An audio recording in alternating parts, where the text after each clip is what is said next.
Hello everyone and welcome to my presentation on my second work in progress for my senior project, and my name again is Sarah Cook.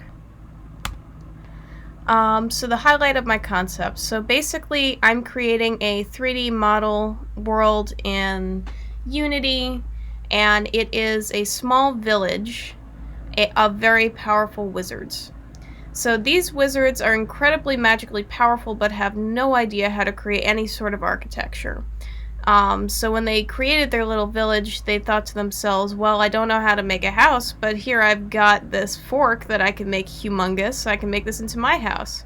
So the idea is creating ordinary objects into homes. And so they are in constant peril of the neighboring village known as Rodentia. Those are half human, half rat-like people, and they are constantly stealing their resources and just rummaging through their stuff and destroying things.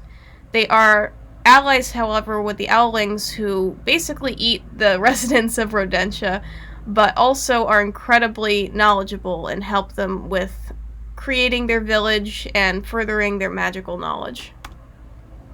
So I was influenced really mainly by this artist known as, I'm sorry if I pronounced this wrong, but Sergei Toykansova.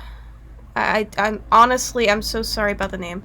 But he was born on May 17th in 1955 in Russia. He received a master's degree, and he is incredibly talented, as you can see.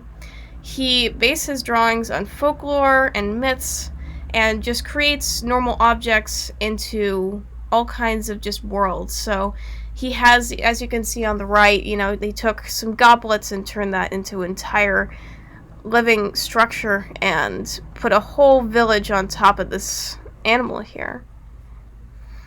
He was a formally trained printmaker, and in my opinion does incredible work. He is known for doing very fine line detailed work.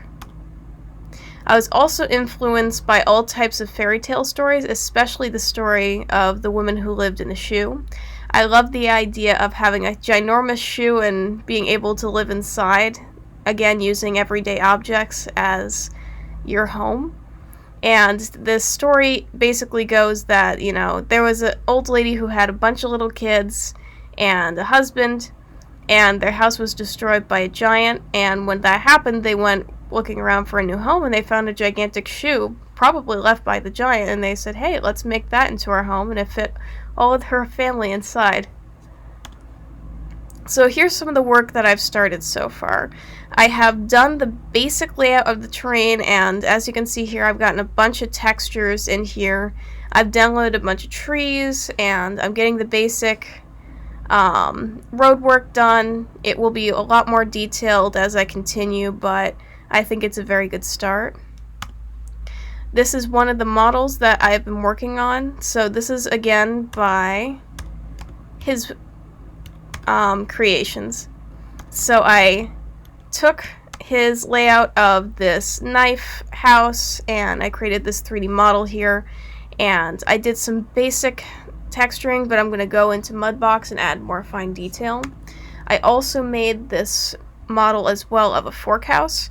This is again in the same actual image actually, so I just cropped it out, but here as you can see it has a bunch of little rooms here that you can look out of, but I do have some technical issues that need to be dealt with, but in general I feel like this is a good start. So the goals for the end of the semester and the beginning of next semester, by the end of the semester I hope to complete at least 10 3D model homes, adding the texture and just completing them, fine-tuning them. And then I want to complete at least 70% of the overall terrain. I want to add in the lighting and add in more details so I can easily drop in the models. Next semester I want to complete all the remaining model work and drop them in the world, fine-tune everything, and then create a screen-recorded video going through the entire universe that I've created and show off everything that I've made. I hope you all have a great day, and thank you for listening to my presentation.